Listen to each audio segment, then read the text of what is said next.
आइए शुरू करते हैं न्यूज पथ पर सफर और सबसे पहले आपको दिखाते हैं ऐसी तस्वीरें जिनका जिक्र सरे रहा है। ये तस्वीरें सुर्खियों में भी है और सोशल मीडिया पर भी है। इनसे आपका बाखबर होना बेहद जरूरी है क्योंकि चौराहे पर इन्हीं की चर्चा है और चर्चा में सियासत के बीच मुर्गे की एंट्री की भी है। देखिए, बाबा साहेब अम्बेडकर को लेकर हो रही सियासत के बीच आम आदमी पार्टी ने अपने आधिकारिक सोशल मीडिया हैंडल पर एक वीडियो पोस्ट किया जो चर्चा का विषय बन गई। इस वीडियो में केजरीवाल के साथ बाबा साहेब को दिखाया गया। माना जा रहा है कि ये वीडियो आर्टिफिशियल इंटेलिजेंस के जरिए बनाया गया है। इसमें केजरीवाल जैसी आवाज भी सुनाई पड़ रही है। इसमें केजरीवाल बाबा साहेब से आशीर्वाद मांगते नजर आए।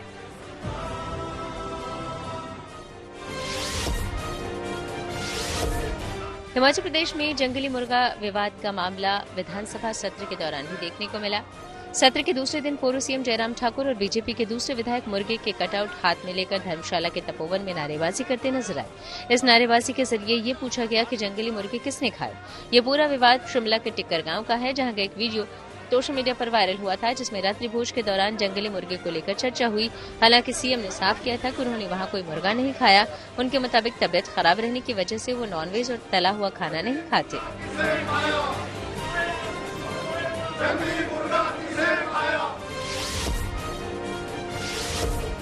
रेल मंत्री अश्विनी वैष्णव ने एक वीडियो सोशल मीडिया पर शेयर किया जो वायरल हो गया। बताया गया कि ये वंदे भारत स्लीपर ट्रेन है जिसकी पहली झलक चेन्नई में ट्रायल से पहले दिखाई गई।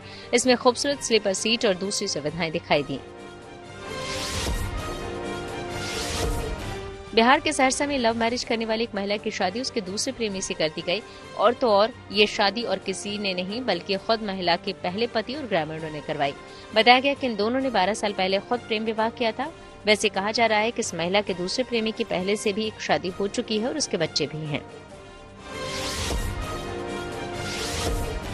चीन के जियांशी प्रांत के पर्वत माउंट लुशान में एक शख्स ने अनोखे तरीके से चढ़ाई की। इसका एक वीडियो भी सामने आया।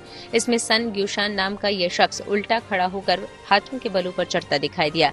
कहा गया कि उसने करीब 700 स्टेप में ये चढ़ाई की और इसके लिए 3 घंटे लगे। बताया गया कि यह शख्स इस साल मई से इसका अभ्यास कर रहा था। सन ग्यूशान ने तब चीन के 50 मशहूर पर्वतों की चढ़ाई का लक्ष्य रखा था, जिसमें से वो कुछ पर्वतों में अपना मिशन पूरा भी कर चुका है।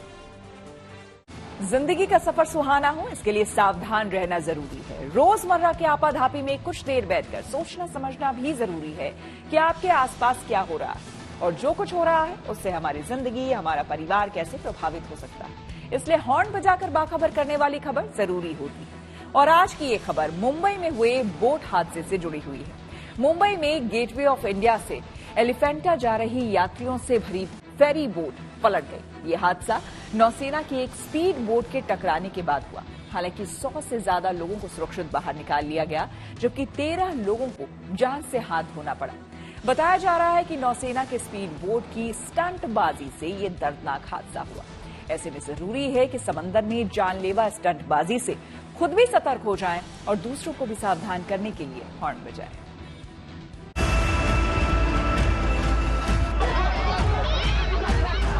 मेरे खुद फैमिली थे, 6 जन बैठे थे वहाँ पे। वहाँ से फोन आया 2 जन का बता रहे। 2 जन तो निकले हो, उन्होंने मेरा नंबर उनको याद होगा तो वो लगाए।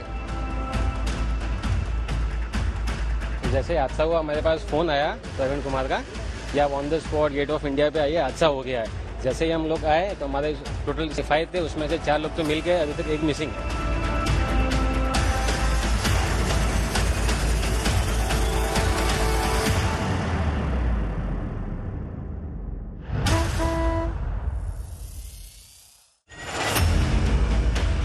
बुधवार शाम को मुंबई में गेटवे ऑफ इंडिया से एलिफेंटा केव जाते वक्त एक स्पीड बोट यात्रियों से भरी दूसरी बोट से टकरा गई और इस हादसे में 115 से ज्यादा लोगों को समंदर से बचा लिया गया और 13 लोगों की मौत हो गई, जबकि 2 लोग लापता हैं तो 2 की हालत बेहद गंभीर है। समंदर की उफनती लहरों के बीच रेस्क्यू करना सबसे बड़ी चुनौती थी, लेकिन रेस्क्यू में जुटे जवानों ने अपनी जान की परवाह किए बिना लोगों को सुरक्षित बचाया और उन्हें गेटवे ऑफ इंडिया तक पहुंचाया गया। इस रेस्क्यू ऑपरेशन में नौसेना, तटरक्षक बल, येलो गेट पुलिस और स्थानीय मछली पकड़ने वाली नौकाओं की मदद से राहत और बचाव कार्य को अंजाम दिया गया। एलिफेंटा जाने के लिए हम लोगों ने 3 बजे की गाड़ी पकड़ी। 3 बजे से पहले 5 मिनट के 4-5 मिनट पहले गाड़ी पकड़ के वही बोर्ड पे हम लोग बैठे। बोर्ड हमारे लेके गई। थोड़ा से कुछ टाइम आगे जाने के टाइम पे ना उधर से और 2-4 गाड़ियाँ मतलब नाव बोर्ड स्पीड में चला रहा था। तो एक बार चलाया तो कुछ नहीं हुआ, दूसरी बार में चलाया ना तो लाके हमारे बोर्ड में ठोक दिया। हमारे 2 हिस्सों में हो गया, बोर्ड टूट गई। तो टूटने के बाद सब लोग उसमें मतलब पता नहीं चला कि तभी टूटा है कि नहीं है। तो सब अपना का वो सीट बेल्ट जो दिए थे वो सब पहना गया। मैंने भी पहना, मैंने अपने परिवार को भी पहनाया, दूसरे लोग को भी पहनाया था। जिसको नहीं पहनने आता, जो बुजुर्ग लोग हैं, बूढ़े लोग हैं, उन लोगों को नहीं पहनने आ रहा था तो उन लोगों को भी मैं पहनाया। फिर उन लोगों ने क्या किया कि एक एक करके सब लोग बाहर निकलने लगे। तो फिर नाव पलटी होने आई, तब तक हम लोग सब लोग निकले बाहर। उसी में मैं अपनी सिस्टर को लेके गया, तब तक पानी भर गया। पानी भरने के बाद ये हुआ कि मेरी मौसी का हाथ छूट गया। अब मेरी मौसी अलग से चली गई, मेरी मौसी अलग से चली गई। अब मैं अपनी बहन को फिर लेके तैरते तैरते तैरते दूसरे के, वो भी कोई जा रहा था तो उसको हम लोग ने रुकवाया, तो उसके में हम लोग जाके बैठे। कुछ टाइम तक मैंने तैरा, तो जाके वहां पे गया। फिर मैं सोचा दोबारा तैर के जाऊं, तब तक मेरी बहन रोक दी, इसके लिए हम लोग जा नहीं पाए। मेरी मेरी मौसी का भी ध्यान खत्म हो गई होगी। इन तस्वीरों को देखकर अंदाजा लगाया जा सकता है कि आखिर हादसे के दौरान मुंबई के समंदर में हुआ क्या होगा। गेटवे ऑफ इंडिया से एलिफेंटा केव जा रही नीलकमल नाम की नौका को नेवी की एक स्पीड बोट ने टक्कर मार दी, जिसके बाद ये नौका पलट गई। इस घटना के बाद लोगों में चीख पुकार मच गई। भारतीय नौसेना, तटरक्षक बल और पुलिस ने एयरक्राफ्ट और 4 हेलीकॉप्टर की मदद से रेस्क्यू ऑपरेशन को अंजाम दिया। मदद के लिए कम से कम 20 मिनट बाद, 20 से 25-30 मिनट, 20 मिनट बाद ही सब लोग, 15 मिनट तो हम लोग सिर्फ पानी में तैर रहे थे। इधर लड़के जा रहे हैं, बच्चे जा रहे हैं, छोटे छोटे, इतने इतने छोटे छोटे लोग को तो, 2 लोग को, बच्चे को तो मैं खुद अपने हाथ से बोट में फेंका था उठा के कि बच जाएंगे हम लोग ने। और उसी बोट में हम लोग फिर दोबारा चढ़े। फिर ऐसे करते करते मतलब 15-20 मिनट तो हम लोग ऐसे तैरने में लगा थे। कितने लोग उधर भाग गए, कितने लोग को लहर खींच गई, कितने लोग इधर गए। अब इतने लोग हैं, एक गली में इतने इकट्ठा हो जाएंगे तो जाहिर सी बात इधर उधर तड़प जाएंगे। यही हुआ था इतना लास्ट। रेस्क्यू ऑपरेशन के दूर से बनाए गए कुछ वीडियो भी सामने आए हैं, जिनमें हादसे के बाद बड़े बड़े जहाज और कुछ बोट उस डूबती नाव के इर्द गिर्द मंडराते दिखे। ऐसे में सबसे पहले छोटी छोटी बोट के जरिए डूब रहे लोगों तक पहुंचने का काम किया गया। Mumbai port trust pilot boat के ड्राइवर आरिफ ने बताया कि जब वो वहां पहुंचे तो चारों तरफ अफरा तफरी मची हुई थी। लोग मदद के लिए चिल्ला रहे थे, कुछ लोग रो रहे थे। उन्होंने बताया कि सबसे पहले महिलाओं और बच्चों को बचाना शुरू किया गया। अभी ये तो समझ में आ रहा है कि गलती तो बेचारे उन लोग की थी नहीं, पीछे से आके ठोक देगा तो वो क्या करेगा। 20 से 25 जन की हम लोग ने जान बचाई, उसमें ज्यादातर महिलाएं थी। तो अभी एक बच्चा 3-3.5 दिन वो ऑलमोस्ट ऑफ हो गया था। अभी थोड़ा हम लोग को थोड़ा क्या बोलते नॉलेज के हिसाब से हम लोग ने उसको उल्टा लिटाया, थोड़ा प्रेस किया, बाद में उसका ब्रीथिंग चालू हुआ। हादसे की जानकारी मिलते ही कोस्ट गार्ड, सीआईएसएफ की पेट्रोलिंग टीम और कोस्टल पेट्रोलिंग पुलिस के जवानों ने मौके पर पहुंचकर मोर्चा संभाल लिया। ये जवान समंदर की उफनती लहरों को चीरकर हादसे वाली जगह पर पहुंचे और रेस्क्यू ऑपरेशन शुरू किया, लेकिन अंधेरा होने के बाद सर्च ऑपरेशन रोक दिया और आज सुबह दोबारा शुरू किया गया। इस वक्त हम मुंबई के गेटवे ऑफ इंडिया पर हैं और यहाँ पर से जो बोट्स जाती हैं, जिस तरह से हादसा हुआ था उसको लेकर एलिफेंटा की बोट पर, तो सर्च एंड रेस्क्यू ऑपरेशन अभी भी जारी है। अगर आप देखें इस वक्त मुंबई पुलिस की जो टीम है ये दरअसल जा रही है बीच समुद्र में। एलिफेंटा और मुंबई के बीच का जो ये हादसा हुआ था, जो लोकेशन है वहां पे सर्च एंड रेस्क्यू ऑपरेशन जो है वो अभी भी चल रहा है। तकरीबन 2 से 3 लोग बताया जा रहा है कि अभी भी मिसिंग है। तकरीबन 100 से ज्यादा लोग उस बोट पर थे जिस पे हादसा हुआ था और ज्यादातर लोगों को तो बचा लिया गया था, लेकिन जो 2-3 लोग मिसिंग हैं उनका सर्च ऑपरेशन अभी भी चल रहा है, अंडरवे है। रात में ये सस्पेंड कर दिया गया था सर्च एंड रेस्क्यू ऑपरेशन, क्योंकि अंधेरा है, पूरे समुद्र में कोई दिखता नहीं है, तो वो सस्पेंडेड था उसमें रात में। लेकिन जैसे ही दिन निकला, सवेरे सूरज निकला, वैसे ही सर्च एंड रेस्क्यू ऑपरेशन वापस शुरू हो गया था। जानकारी के मुताबिक जो बोट पलट गई थी उसमें 80 लोगों के बैठने की क्षमता थी, लेकिन उसमें जरूरत से ज्यादा लोगों को बैठाया गया था। इस घटना की सूचना मिलने के बाद तुरंत रेस्क्यू ऑपरेशन शुरू किया गया था। इस ऑपरेशन में नौसेना के 4 हेलीकॉप्टर, 1 तटरक्षक नौका और 3 मरीन पुलिस बोट शामिल थे। बताया तो ये भी जा रहा है कि जिस बोट पर यह हादसा हुआ सभी लोगों ने लाइफ जैकेट नहीं पहनी थी। हालांकि अब लोगों को लाइफ जैकेट दी जा रही है। इस वक्त हम गेटवे ऑफ इंडिया पर हैं और यहाँ से कई सारी बोट्स निकलती हैं। अगर आप देखें वो ऐसी वो छोटी एक बोट है जो एलिफेंटा के लिए जाती है, उसमें तकरीबन 100 पैसेंजर्स आसपास रहते हैं। ये जो बोट जिस पर हम खड़े हैं यहाँ ये जाती है अलीबाग मांडवा के लिए और यहाँ मांडवा का जो पोर्ट है वहां पर पहुंचने के इसमें तकरीबन 300 पैसेंजर्स इस बोट में रहते हैं। लेकिन अगर आप देखें कल जो हादसा हुआ उसका इम्पैक्ट कुछ इस तरह से है कि तकरीबन हर किसी को यहाँ पे लाइफ जैकेट्स दिया जा रहा है। आइए कुछ लोगों से बात करते हैं। क्या आप लोग अक्सर यहाँ ट्रैवल करते हैं क्या? No, I am coming next time now. पहली बार आए हैं? नहीं, सेकंड। इससे पहले आए थे तो ये लाइफ जैकेट मिले थे? जैकेट वगैरह कुछ नहीं मिला था, कुछ नहीं था। अभी कल का हादसा हुआ ना, सबसे ज्यादा तब्दीली दिख रही है। यही प्रिकॉशन अगर से हरदम के लिए रखते हैं तो हर की जन के लिए सेफ्टी होता है। तो आइए कुछ और पैसेंजर से बात। क्या आप लोग अक्सर यहाँ इस रूट पे ट्रैवल करते हैं क्या? First time. पहली बार लाइफ जैकेट उसे पहन के इस तरह से बैठना पड़ रहा है? पहली बार है। ठीक है, अच्छा लग रहा है? अच्छा लग रहा है, सेफ है।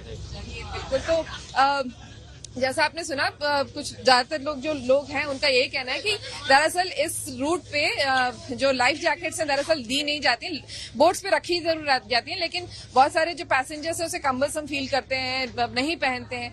लेकिन कल का जो हादसा हुआ है उसके बाद से अब यहाँ पर सब लोग लाइफ जैकेट्स पहन रहे हैं और सबको जानबूझ के लाइफ जैकेट पहनाया भी जा रहा है।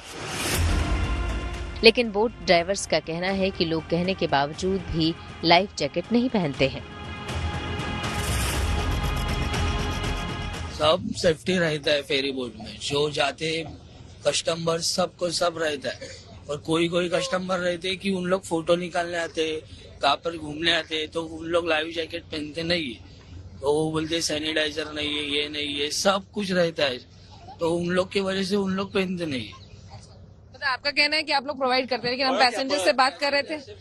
हम लोग पैसेंजर को बोलते हैं कि लाइफ जैकेट है आप पहनो, तो उन लोग पहनते नहीं है। लेकिन पैसेंजर से तो हमने बात की, उनका कहना है कि नहीं आज से पहली बार मिल रहा है ये लाइफ जैकेट रहते हैं, उन लोग पहनते नहीं है।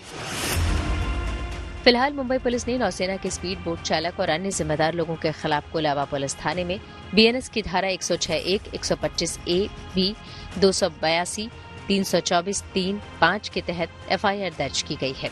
वहीं शुरुआती जांच में सामने आया है कि नौसेना की स्पीड बोट में नया इंजन लगाया गया था और समंदर में उसका ट्रायल चल रहा था। इसी दौरान नियंत्रण खोने से यह हादसा हो गया। हालांकि इस बात से इनकार नहीं किया जा सकता कि स्पीड बोट की स्टंटबाजी से 1 दर्जन से ज्यादा लोगों को जान से हाथ धोना पड़ा। ऐसे में जरूरी है कि समंदर में जानलेवा स्टंटबाजी से खुद सतर्क हो जाएं और दूसरों को भी सावधान करने के लिए हॉर्न बजाएं। मुंबई से विद्या के साथ bureau report, good news today. Mohan Bhagwat ने जनसंख्या में गिरावट पर फिर जताई चिंता। ये सीधे आपको लिए चलते हैं न्यूज एक्सप्रेसवे पर, जहां देश भर की कुछ और जरूरी खबरें कर रही हैं आपका इंतजार। पंजाब हरियाणा की सीमा पर स्थित शंभू बॉर्डर को खोलने के मामले पर सुप्रीम कोर्ट में सुनवाई हुई। इस दौरान किसान आंदोलन कर रहे जगजीत सिंह डल्लेवाल की सेहत का भी मुद्दा उठा। इस पर अदालत ने पंजाब सरकार से उनकी सेहत की पूरी रिपोर्ट मांगी। अब इस मामले पर शुक्रवार को भी सुनवाई होगी। जम्मू कश्मीर में सुरक्षा बल और पुलिस को बड़ी कामयाबी मिली। दरअसल कुलगाम में मुठभेड़ के दौरान 5 आतंकी ढेर कर दिए गए। इन मारे गए आतंकियों में हिजबुल मुजाहिदीन का कमांडर फारूक अहमद उर्फ नाली भी शामिल है। सुरक्षा एजेंसियों का दावा है कि उसने घाटी से हिजबुल मुजाहिदीन का पूरी तरह से सफाया कर दिया है। सुप्रीम कोर्ट ने दिल्ली की तरह यूपी और हरियाणा में भी पटाखों की बिक्री पर प्रतिबंध लगाने के निर्देश दिए। साथ ही राजधानी में आतिशबाजी पर रोक अगले महीने जनवरी तक बढ़ा दी। इस बीच सुप्रीम कोर्ट ने ग्रैप 4 लागू करने वाले राज्यों को निर्देश दिया कि वो ऐसे प्रभावित सभी श्रमिकों को गुजारा भत्ता दें। दिल्ली में प्रदूषण संकट के बीच एनजीटी ने भी सख्त रुख अपनाया। दरअसल उसने एक मामले में सुनवाई की और बैन किए गए वाहनों के इस्तेमाल को लेकर दिल्ली सरकार से जवाब मांगा। राजधानी में पेट्रोल के वाहन 15 साल तो डीजल वाहन 10 साल तक इस्तेमाल किए जा सकते हैं, लेकिन आरोप है कि राज्य सरकार की ओर से भी ऐसे कई वाहनों का इस्तेमाल हो रहा है जो नियमों के मुताबिक अपना समय पूरा कर चुके हैं। कारोबारी आनंद महिंद्रा ने कहा स्कूल के छात्र की तारीफ की। दरअसल इस छात्र ने खुद ड्रोन कोप्टर बनाया है जिसमें बैठकर उड़ा भी जा सकता है। इससे जुड़ा वीडियो देखने के बाद आनंद महिंद्रा ने इस छात्र की काबिलियत की तारीफ की। उन्होंने लिखा कि ऐसे ही छात्र देश को नई सोच में आगे ले जाएंगे। बांग्लादेश सरकार के अंतरिम प्रमुख मोहम्मद यूनुस ने पाकिस्तान के प्रधानमंत्री शहबाज शरीफ से मुलाकात की। ये मुलाकात मिस्र की राजधानी काहिरा में हुई। ये दोनों नेता वहां 8 मुस्लिम देशों के समिट DH की बैठक में शामिल होने के लिए पहुंचे थे। इसी समिट से हटकर दोनों नेता आपस में मिले। दावा है कि इस दौरान यूनुस ने शहबाज से 1971 के मामले को भूलकर दोनों देशों के रिश्तों को आगे बढ़ाने की बात कही। और खबरों के एक्सप्रेसवे से आगे रुक करते हैं सियासी ढाबे का, जहां आज की सबसे दिलचस्प खबर मौजूद है। आज देश की संसद में जो कुछ भी हुआ वो लोकतंत्र को शर्मसार करने वाला है।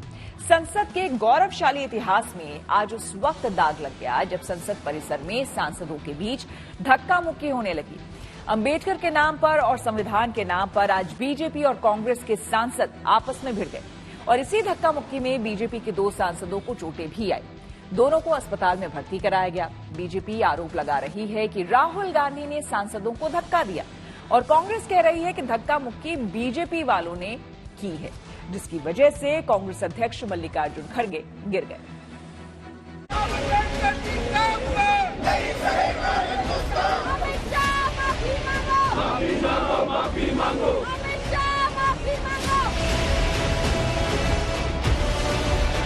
राहुल गांधी ने धक्का मारा। राहुल गांधी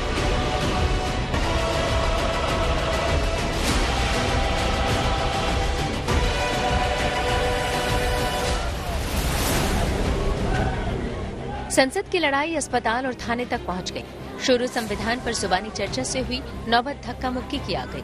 आज संसद में बीजेपी और कांग्रेस के सांसदों ने एक दूसरे पर धक्का मुक्की करने का आरोप लगाया। बीजेपी का आरोप है कि राहुल के धक्के से बीजेपी सांसद प्रताप सारंगी और मुकेश राजपूत गिरकर घायल हो गए, जिसके बाद उन्हें हॉस्पिटल में भर्ती कराया गया। धक्का मारा राहुल गांधी ने। हाँ, राहुल गांधी ने धक्का मारा। राहुल गांधी। कांग्रेस ने इसके जवाब में आरोप लगाया कि पार्टी अध्यक्ष मल्लिकार्जुन खड़गे के साथ भी धक्का मुक्की की गई है। आरोप तो ये भी है कि राहुल गांधी बीजेपी की एक महिला सांसद की ओर इस तरह बढ़े कि वो डर गए। नागालैंड से बीजेपी की राज्यसभा सांसद पोंगनॉन कोन्याक ने राहुल के खिलाफ राज्यसभा के सभापति से शिकायत भी दर्ज कराई है। While protesting, it was a peaceful protest. I was standing outside just below the staircase of Makar Dwar. Something happened to me which I really feel disheartened. Leader of opposition of the Lok Sabha, Shri Rahul Gandhi ji, came in very close proximity of me and I really feel uncomfortable. And he started shouting at me, which I felt is very unbecoming of a leader of opposition. It is not that I cannot defend myself, but still then it is very unbecoming. So I did not do that. But then what he did, his action today was really bad, and I feel disheartened. And no lady member, let alone me, an ST lady member from Nagaland, should not be made to feel like this. So therefore, I seek your protection on this matter, for which I have already served notice to you. महिला सांसद की शिकायत पर राज्यसभा के सभापति जगदीप धनखड़ ने मामले की जांच की बात कही है। I have received a communication from Konyak, Honorable Member Parliament, and she has met me in my chamber also. I am looking into it.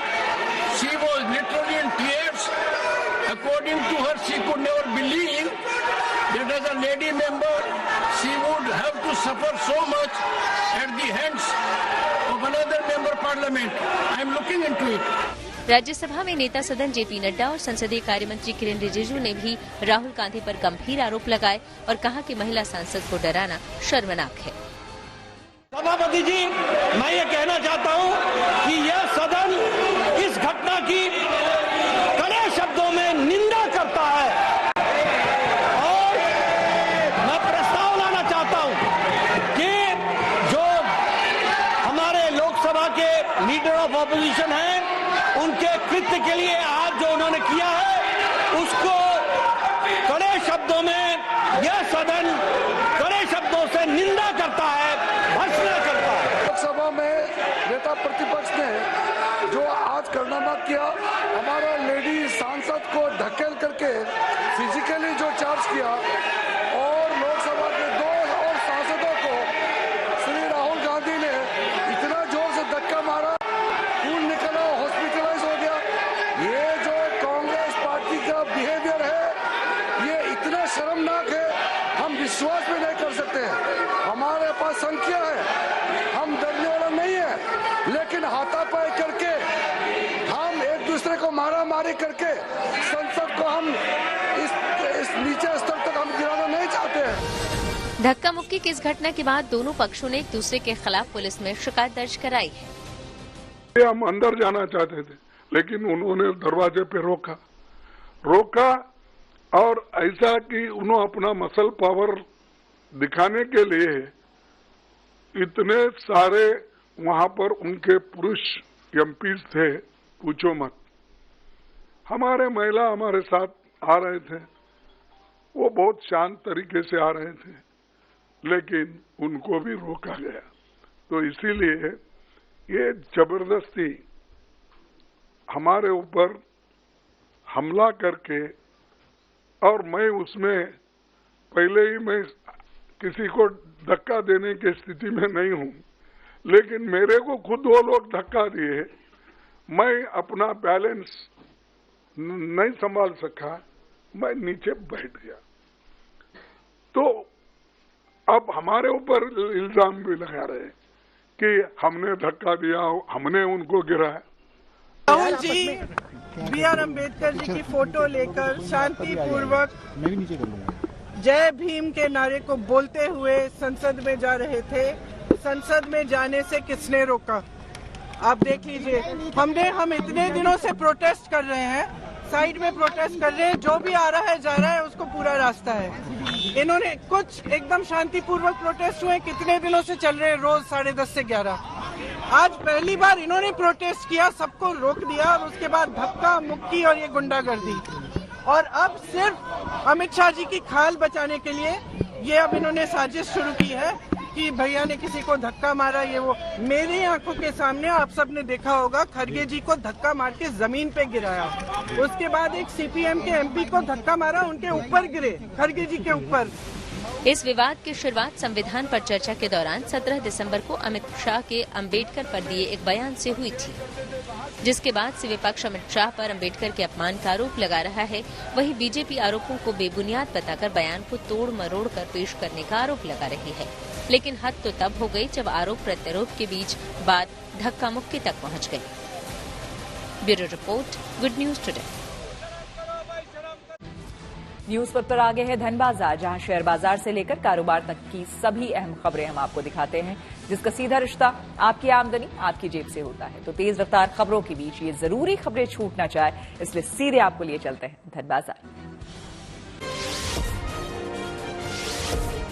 अमेरिकी केंद्रीय बैंक फेडरल रिजर्व के ब्याज दरों में कटौती के ऐलान का असर दुनिया भर के शेयर बाजारों पर पड़ा। भारत में भी गुरुवार को शेयर बाजार में भारी गिरावट देखने को मिली। सेंसेक्स 964 अंक लुढ़क कर 79,218 पर बंद हुआ। वहीं निफ्टी भी 247 अंक फैसला, ये 23,952 पर बंद हुआ। इस दौरान बैंक, IT और ऑटो समेत लगभग सभी सेक्टरों के शेयरों में कमजोरी रही। फेड ने ब्याज दरों में 25 बेसिस प्वाइंट की कटौती का ऐलान किया है, लेकिन साथ ही महंगाई का अनुमान बढ़ा दिया है। सोने चांदी की कीमतों में भारी गिरावट आई। सोना 800 रुपए सस्ता हुआ। इसके साथ ही अब दिल्ली में 10 ग्राम सोने की कीमत गिरकर 78,300 रुपए पर आ गई। वहीं चांदी भी गुरुवार को 2,000 रुपए टूटी। इसके साथ ही अब यहाँ 1 किलो चांदी की कीमत 90,000 रुपए हो गई। गुरुवार को डॉलर के मुकाबले रुपया फिसल गया। इसमें 14 पैसे की गिरावट आई। इस तरह 1 डॉलर के मुकाबले रुपए की कीमत 85 रुपए 8 पैसे हो गई। साउथ कोरियन कार कंपनी किया ने आज भारतीय बाजार में अपनी नई कॉम्पैक्ट SUV किया सीरोज को आधिकारिक तौर पर पेश कर दिया। हालांकि अभी इसकी कीमतों का ऐलान नहीं हुआ है। जनवरी में भारत मोबिलिटी एक्सपो में कंपनी इसकी कीमतों का खुलासा करेगी। किया सीरोज की सभी सीटें वेंटिलेटेड और इलेक्ट्रिकली एडजस्टेबल हैं। इसके अलावा सेफ्टी के लिए level 2 advance driving assist system और 6 एयरबैग जैसे फीचर भी दिए गए हैं। किया ने अपनी इस नई कॉम्पैक्ट SUV को पेट्रोल और डीजल दोनों वेरिएंट में पेश किया है। जनवरी में इसकी बुकिंग शुरू होगी और इसकी डिलीवरी फरवरी में शुरू होगी। महिंद्रा ग्रुप के चेयरमैन आनंद महिंद्रा ने केंद्रीय मंत्री नितिन गडकरी की उस पोस्ट पर आभार जताया जिसमें उन्होंने महिंद्रा एंड महिंद्रा की हाल ही में लॉन्च 2 इलेक्ट्रिक कारों BE6e और XEV9e की जमकर तारीफ की और इसे देश के लिए बड़ी उपलब्धि बताया। दरअसल सड़क परिवहन एवं राजमार्ग मंत्री नितिन गडकरी ने X पर इन गाड़ियों का वीडियो पोस्ट करते हुए लिखा कि महिंद्रा की हाल ही में लॉन्च हुई 2 इलेक्ट्रिक कार को देखकर मन प्रसन्न हुआ। अत्याधुनिक तकनीक का इस्तेमाल कर भारतीय कंपनियां भी दुनिया के ऑटोमोबाइल मार्केट में टक्कर दे रही हैं। ये आनंद और अभिमान की बात है। नितिन गडकरी के इसी पोस्ट पर आनंद महिंद्रा ने हाथ जोड़ने वाले इमोजी के जरिए उनका शुक्रिया अदा किया। और न्यूज पर के सफर में अब रुक करते हैं सोशल अड्डा का, जहां पर आज बात होगी केंद्रीय मंत्री नितिन गडकरी के लिव इन रिलेशनशिप और समलैंगिक विवाह पर दिए गए बयान की। उन्होंने दोनों मुद्दों पर बड़ा बयान दिया है। नितिन गडकरी ने एक पॉडकास्ट इंटरव्यू में कहा कि लिव इन रिलेशनशिप और समलैंगिक विवाह दोनों समाज के नियमों के खिलाफ है। गडकरी के मुताबिक लिव इन रिलेशनशिप और समलैंगिक विवाह से सामाजिक ढांचे का पतन हो सकता है। गडकरी ने एक किस्सा सुनाते हुए कहा कि एक बार वे ब्रिटेन दौरे पर थे, जहां उन्होंने ब्रिटिश पीएम और विदेश मंत्री से उनके देश के प्रमुख मुद्दों के बारे में पूछा। इस दौरान उन्हें पता चला कि यूरोपीय देशों में सबसे बड़ी समस्या ये है कि पुरुष और महिलाएं शादी करने में रुचि नहीं रखते, वे लिव इन रिलेशनशिप में रहना चाहते हैं। इस पर गडकरी ने चिंता जताते हुए कहा कि अगर लोग शादी नहीं करेंगे तो बच्चे कैसे पैदा होंगे। गडकरी ने आगे कहा कि जो बच्चे लिव इन रिलेशनशिप के जरिए पैदा हो रहे हैं उनका भविष्य क्या होगा। उन्होंने कहा कि अगर सामाजिक ढांचे को तोड़ने की कोशिश होगी तो इसका लोगों पर बुरा असर पड़ सकता है। गडकरी ने कहा कि सवाल ये नहीं है कि बच्चे कम हो या ज्यादा, सवाल ये है कि बच्चे पैदा करना और उनका सही पालन पोषण करना माँ बाप का कर्तव्य है। गडकरी ने कहा कि अगर कोई कहता है कि उसने मजे के लिए बच्चे पैदा किए हैं या फिर वो अपनी जिम्मेदारी से किनारा कर लेता है तो ये ठीक नहीं है। उन्होंने कहा कि समाज में कुछ नियम होते हैं, लोगों को इनका पालन करना चाहिए। गडकरी ने देश में लिंगानुपात बनाए रखने के महत्व पर जोर देते हुए कहा कि कहीं ऐसा ना हो कि 1500 महिलाएं और 1000 पुरुष हों तो हमें पुरुषों को 2 पत्नी रखने की अनुमति देनी पड़ सकती है। जाहिर है गडकरी ने जो बातें कही हैं वे समाज में अब काफी देखने को मिल रही है। ऐसे में इन मुद्दों पर चर्चा जरूरी है। हमने केंद्रीय मंत्री नितिन गडकरी के बयान पर कुछ लोगों से बात की और उनकी राय जानी। सर, आपका क्या कहना है कि जो सेम जेंडर मैरिजेस होती है और उसके अलावा जो रिलेशनशिप होते हैं, लिव इन रिलेशनशिप, वो सही है या गलत है? एक सामाजिक गठबंधन होता है, उसमें 2 परिवारों का मिलन होता है। इसमें जरूरी नहीं है कि 2 परिवारों का मिलन हो, आपसी उनके माता पिता राजी नहीं हो, आपसी उनका समाज तय करता हो नहीं करता उनके रिलेशनशिप को, लेकिन वो आपस में कई बार खुश भी रहते हैं, कई बार बाद में उनको पश्चाताप भी होता है। और आगे की जो पीढ़ी है वो इसको कितना इसमें सुखद परिणाम जानती है या नहीं जानती है, इसके बारे में मैं कुछ नहीं कह सकता। बस मैं इतना कह सकता हूँ कि जो आज की पीढ़ी है वो उसको समझती है कि ये हमारे लिए अब यही अच्छा एक विकल्प है, बजाय कि हम शादी करें। लिव इन रिलेशनशिप का जो कॉन्सेप्ट वेस्टर्न में आया था उसका एक पॉजिटिव वो था कि भाई शादीशुदा जिंदगी में जो भी तलाक के जो केसेस रेज हो रहे हैं तो एक दूसरे को पहले जान लेना, तो एक हम लोग बोल सकते हैं कि एक बहुत पॉजिटिव नोट पे ये आया था। लेकिन अभी हमारा जो भारतीय समाज है इस चीज को, इस कॉन्सेप्ट को प्योर तरीके से नहीं समझ पाया, जो यंग जनरेशन है। और अगर आप लिविंग रिलेशनशिप की बात करेंगे और शादी की बात करेंगे तो आई विल से कि जो विवाह है वो मैं उसको ज्यादा प्रेफर करूंगी, क्योंकि उसमें स्टेबिलिटी होती है, उसमें आपको ट्रांसपेरेंसी होती है, अकाउंटेबिलिटी होती है, बजाय इसके कि लिव इन रिलेशनशिप का मुझे कोई फ्यूचर नहीं नजर आता अधिकतर केसों में। तो आई बिलीव कि लिव इन रिलेशनशिप एक गैर जिम्मेदाराना चीज है। तो आई विल नॉट से कि ये गलत है, बट मैं इसको प्रमोट नहीं करूंगी जब तक हम लोग इसके सही मायने नहीं समझ जाते हैं। मेरा ये मानना है कि विवाह जो है वो एक परिवार का मिलन है, और उस परिवार में सेम जेंडर अगर आप लड़का और लड़का शादी कर रहे हैं तो इससे कहीं ना कहीं हमारी जो संस्कृति है उसका ह्रास हो रहा है। हमारी संस्कृति जो है वो गलत रास्ते पर जा रही है।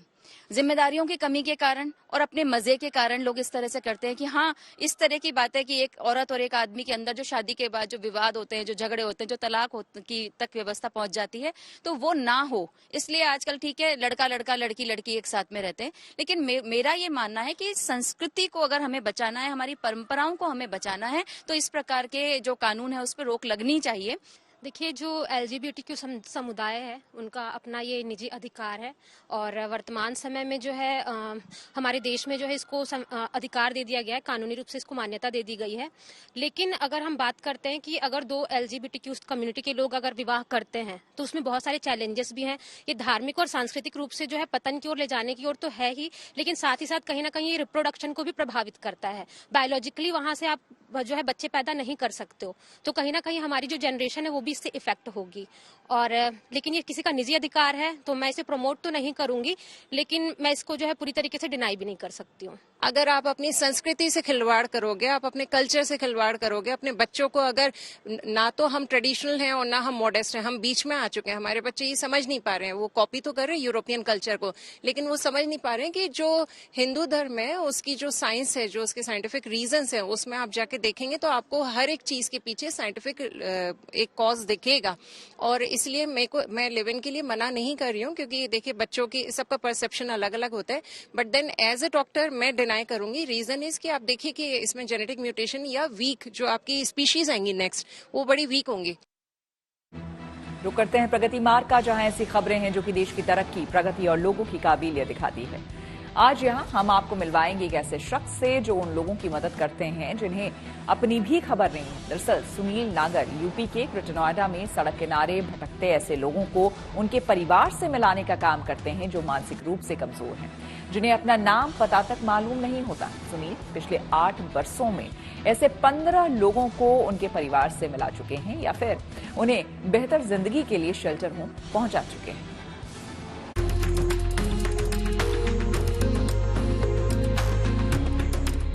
चेहरे पर मासूमियत, आंखों में ढेर सारे सवाल और हर बात पर मुस्कुरा देने वाले इस शख्स की कहानी कोई नहीं जानता, क्योंकि उस कहानी को ये खुद नहीं जानते, और अगर जानते भी हैं तो कहानी की कड़ियां जोड़ नहीं पाती, किसी को अपनी व्यथा सुना नहीं पाते, क्योंकि ये मानसिक रूप से बीमार हैं।